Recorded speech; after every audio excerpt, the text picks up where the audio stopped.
अस्सलाम स्टूडेंट्स। आज हमारा जो 3.2 सेक्शन है, इस सेक्शन के अंदर के दो मैट्रिसेस को आप मल्टीप्लाई किस तरह करते हैं, ये मेथड आप जो है इस पोर्शन के अंदर सीखेंगे। यहाँ पे वो बता रहा है क्योंकि आप लोग बिजनेस मैथमेटिक्स के हो, थोड़ा बिजनेस पॉइंट ऑफ व्यू से वो मैट्रिसेस की मल्टीप्लिकेशन बताएगा। यहाँ उसने बताया कि if one supplier must be chosen to provide all material of either or both division of Pentrico company officials can decide which supplier to choose by constructing matrices from the table and using matrices multiplication.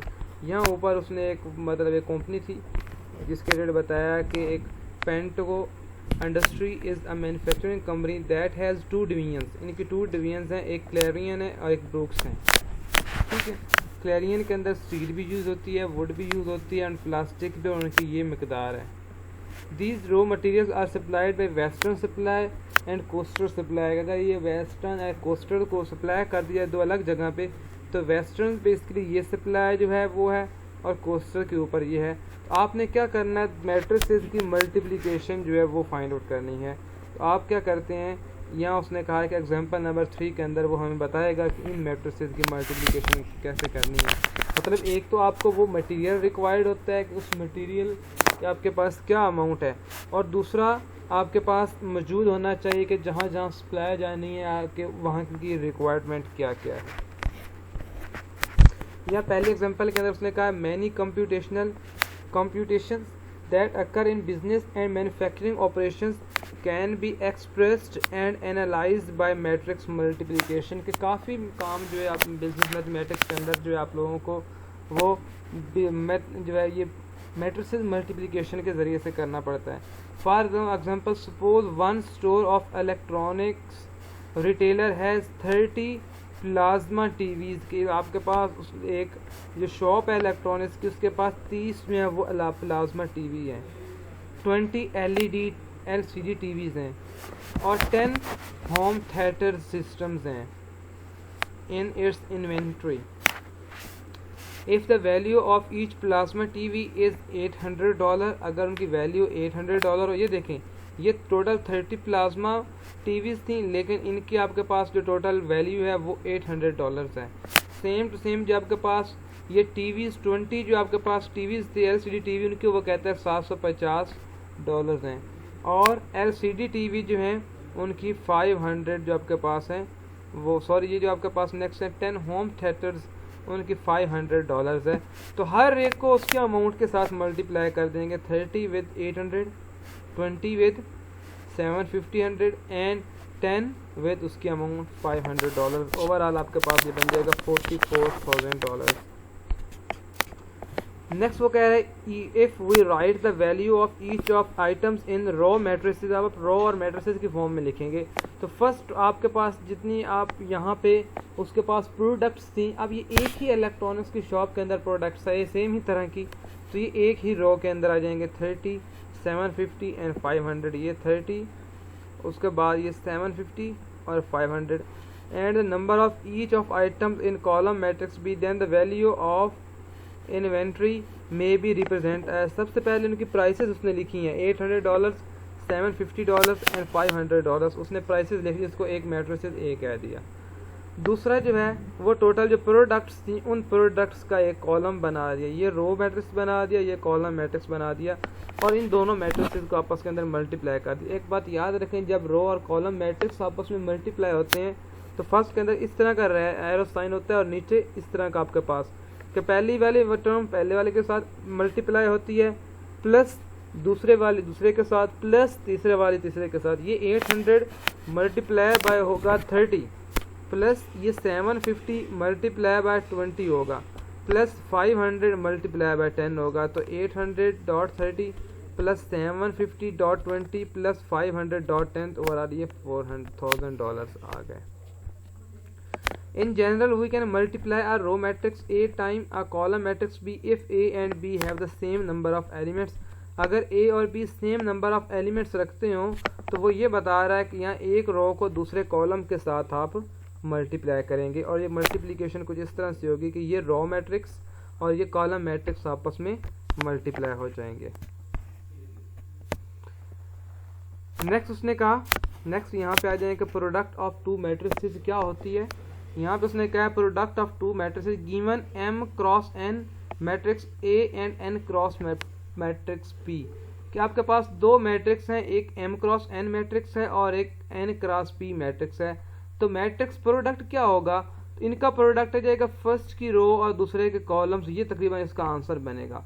The matrices are given as, given आपके पास इस तरह के matrices हैं A11 A21 A31 plus up to so on AN, इसी तरह A12 A22 A13 up to so one, और इसको आप इस मैट्रिसेस के साथ जो है मल्टीप्लाई करेंगे तो रिजल्टेंट मैट्रिक आपकी मैट्रिसेस आपके पास ये आ जाएगा। याद रखें फर्स्ट की रो दूसरे के कॉलम के साथ मल्टीप्लाई होगी हमेशा।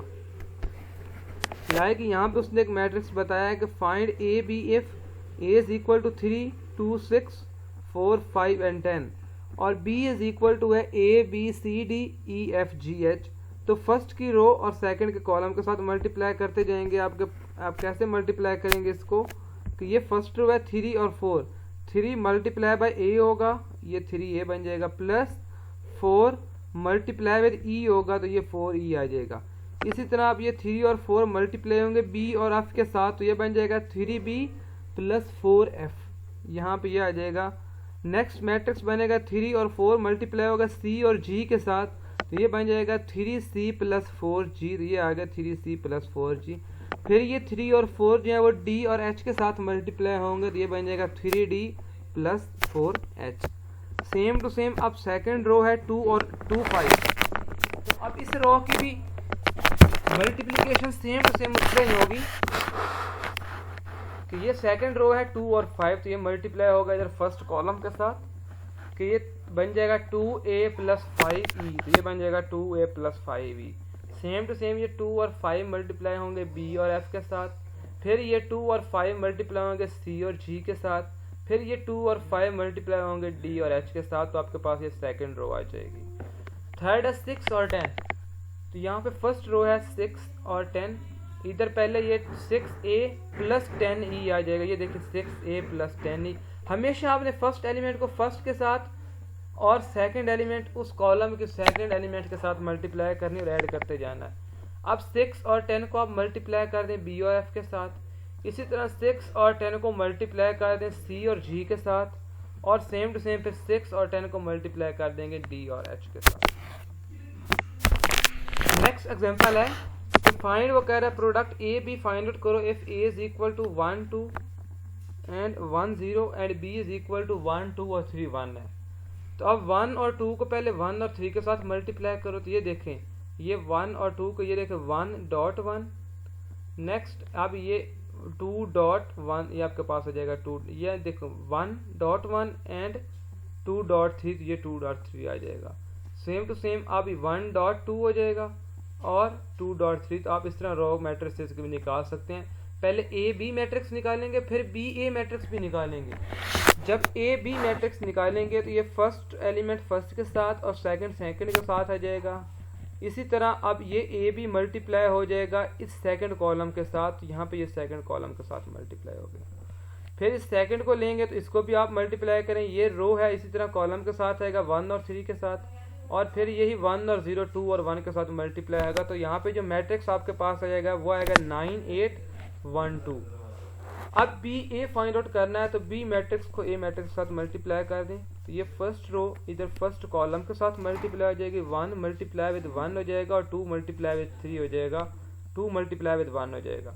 इसी तरह आप सेकंड जो है उसको भी आप बोथ के साथ मल्टीप्लाई करेंगे तो आपके पास ये मैट्रिक्स यहाँ तक आ जाएगा। इसको कहते हैं मैट्रिक्स मल्टीप्लिकेशन। नेक्स्ट एक एग्जांपल उसने दी है, यहाँ आपके पास वही जो मैंने स्टार्ट में क्लैरियन और ब्रूस के बारे में बताया था कि स्टील वुड और प्लाज्मा और प्लास्टिक की उसने ये वैल्यूज़ दी हुई हैं, और इसी तरह स्टील की वैल्यूज़ भी यहाँ पे दी हैं कि आपके पास स्टील ये है, वुड आपके पास 190 है और प्लास्टिक जो है 145 एंड 100 है। आप इनके दो मैट्रिक्स बना लेंगे। फर्स्ट मैट्रिक्स के अंदर आ जाएगा 20 38 22 25 और 15, और इसके अंदर ये इनकी मटेरियल्स की जो जहाँ पे अप्लाई करना है वेस्टर्न और कोस्टल के ऊपर, तो ये वेस्टर्न और कोस्टल के लिहाज से ये उसके कॉलम्स बन जाएंगे और आप इन दोनों को आपस में मल्टीप्लाई कर देंगे। फर्स्ट रो मल्टीप्लाई होगी फर्स्ट कॉलम के साथ, याद रखें। फिर ये फर्स्ट रो मल्टीप्लाई होगी सेकंड कॉलम के साथ, तो ये सेकंड कॉलम के साथ आ जाएगा। इसी तरह सेकंड रो जो है वो फर्स्ट कॉलम के साथ, फिर सेकंड रो सेकंड कॉलम के साथ मल्टीप्लाई होगी, तो ओवरऑल आंसर आपके पास ये बन जाएगा 10 160 एंड 99 40, 11 275 एंड 11 330। तो आपके पास ओवरऑल आंसर जो है इसका ये बन जाएगा।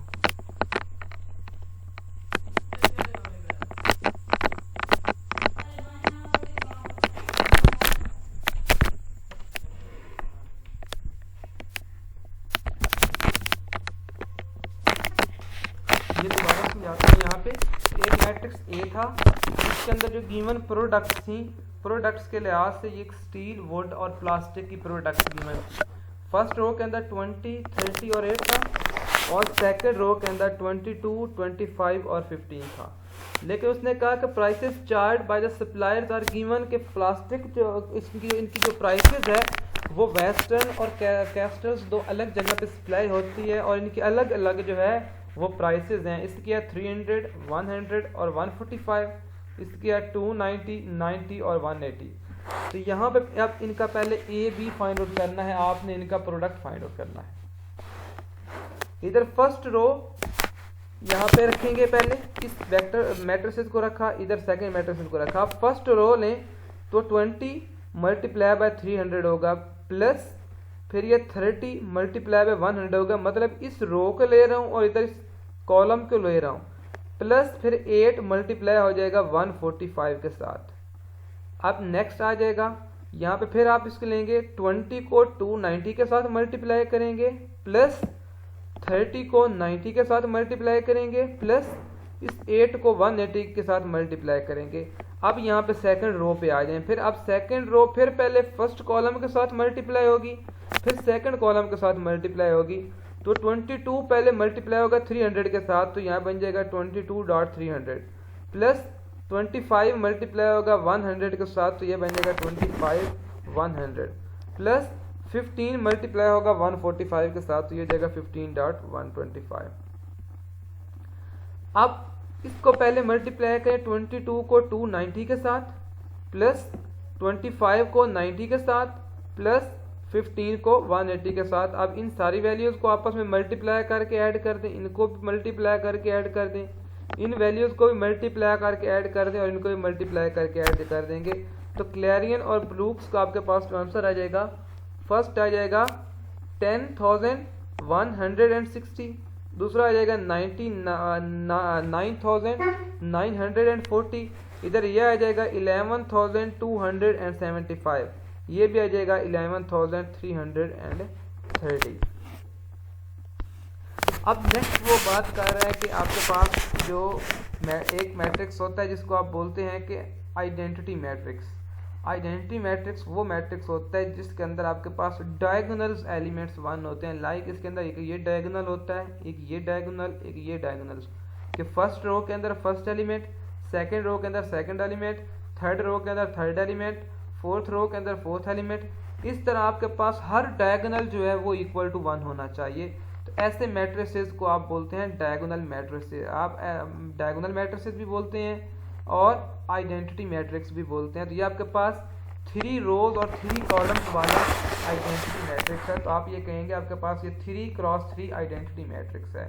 Then the matrix I is called an identity matrix because for any 3x3 matrix A आपके पास AI इज, ताकि इस आइडेंटिटी मैट्रिक्स के साथ आप जो भी मैट्रिक्स मल्टीप्लाई करेंगे उसका आंसर इटसेल्फ वही आ जाएगा। अगर आपको कहा जाए कि 2x2 आइडेंटिटी मैट्रिक्स लिखें तो आप 2x2 के अंदर क्या लिखेंगे 1 0 एंड 0 1। 4x4 आइडेंटिटी मैट्रिक्स लिखें तो उसके अंदर आप क्या लिखेंगे 1 0 0 0 0 1 0 0, फिर 0 0 0 1 0 0 1 0, और लास्ट में जाएगा 3 टाइम्स 0 आ जाएगी और लास्ट में 1 आ जाएगा। तो वो बन जाएगा 4x4 आइडेंटिटी मैट्रिक्स। यहाँ पे उसने एग्जांपल लिखा है, पहले एग्जांपल के अंदर कहा है राइट 2x2 आइडेंटिटी मैट्रिक्स। अब 2x2 आइडेंटिटी मैट्रिक्स लिखें तो आपके पास क्या बन जाएगा 2 रोज 2 कॉलम वाला आइडेंटिटी मैट्रिक्स। ये बन जाएगा 1 0 और 0 1, इसको आप कहेंगे आइडेंटिटी मैट्रिक्स है ये 2x2 का। नेक्स्ट है, उसने मैट्रिक्स लिखा ए, देन शो दैट, वो कह रहा है इस ए को अगर आइडेंटिटी के साथ मल्टीप्लाई कर दो या आप आइडेंटिटी को ए के साथ मल्टीप्लाई कर दो, तो इसका आंसर आपके पास ए ही आएगा। तो पहले ए आई लें, ए आई इज इक्वल टू क्या होगा, ये मैट्रिक्स है 4 -7 13 और 2 और आइडेंटिटी मैट्रिक्स है 1 0 0 1। तो पहले इस रो को इस कॉलम के साथ मल्टीप्लाई कर दें, 4 मल्टीप्लाई बाय आपके पास क्या हो जाएगा 1, तो ये 4 बन जाएगा, प्लस -7 मल्टीप्लाई बाय 0 होगा तो ये आंसर 0 बन जाएगा, ये बन जाएगा 4 + 0। अब इस वैल्यू के ऊपर आते हैं, अब यही आपके पास 4 7 मल्टीप्लाई होगा इसके साथ, पहले 4 मल्टीप्लाई होगा 0 के साथ तो आंसर आएगा 0, फिर -7 मल्टीप्लाई होगा 1 के साथ तो ये आ जाएगा -7, तो ये बन गया 0 -7। अब 13 और 2 को मल्टीप्लाई करेंगे, पहले 13 को 1 के साथ मल्टीप्लाई करेंगे तो ये बन जाएगा 13 + 0 13। अब 2 को इस 0 के साथ मल्टीप्लाई करेंगे तो ये 0 बन जाएगा, ये बन जाएगा 13 + 0। अब 13 और 2 को मल्टीप्लाई करेंगे 0 और 1 के साथ, पहले 13 को 0 के साथ मल्टीप्लाई करेंगे आंसर 0 आ जाएगा, और 2 को 1 के साथ मल्टीप्लाई करेंगे 0 + 2 आ जाएगा, जिसका आंसर आ जाएगा 4 -7 13 एंड 2। नेक्स्ट है कि आई ए आप निकालें का आइडेंटिटी मैट्रिक्स को पहले लिखें, इसकी मल्टीप्लिकेशन विद सेम मैट्रिक्स निकालें 4 -7 13 एंड 0। आप पहले 1 0 को मल्टीप्लाई करेंगे 4 एंड 13 के साथ, इसका आंसर आ जाएगा 4, क्योंकि 1 मल्टीप्लाई होगा 4 के साथ और 0 मल्टीप्लाई होगा 13 के साथ, इसका आंसर आ जाएगा 4। अब नेक्स्ट इसी 1 0 को मल्टीप्लाई करेंगे -7 एंड 2 के साथ, तो 1 मल्टीप्लाई विद -7 होगा तो आंसर -2 आ जाएगा। अब 0 1 रो को लेंगे, पहले 0 मल्टीप्लाई होगा 4 के साथ तो 0 आ जाएगा, 1 मल्टीप्लाई विद 13 होगा तो आंसर 13 आ जाएगा। अब 0 1 को मल्टीप्लाई करेंगे -7 और 2 के साथ, तो पहले 0 को -7 के साथ मल्टीप्लाई करेंगे आंसर 0 आ जाएगा, फिर 1 को 2 के साथ मल्टीप्लाई करेंगे तो आंसर 2 आ जाएगा। ये आप लोगों के पास मैट्रिसेस की मल्टीप्लिकेशन थी। नेक्स्ट, समटाइम आपके पास ऐसे मैट्रिसेस भी मल्टीप्लाई हो जाते हैं कि आपके पास 2 × 2 मैट्रिक्स आपके पास जो है वो एक कॉलम मैट्रिक्स के साथ यहाँ पे मल्टीप्लाई कर रहे हैं कि इस, ठीक है, कि 3 और 5 इन दोनों के साथ मल्टीप्लाई हो जाएंगे, 3 विद 7 5 विद 15 तो ये 96 बन जाएगा, फिर 4 और 6 मल्टीप्लाई आ जाएंगे 7 और 15 के साथ तो ये 118 आंसर आ जाएगा। सेम टू सेम इन दो मैट्रिसेस को आप मल्टीप्लाई कर सकते हैं, इन दो मैट्रिसेस को भी मल्टीप्लाई कर सकते हैं, ये सेम टू सेम जैसे मैंने पहले मैट्रिक्स बताया उसी तरह ही इन मैट्रिसेस की मल्टीप्लिकेशन होनी है। ये थी आप लोगों के पास मैट्रिसेस की मल्टीप्लिकेशन फॉर बिजनेस मैथमेटिक्स।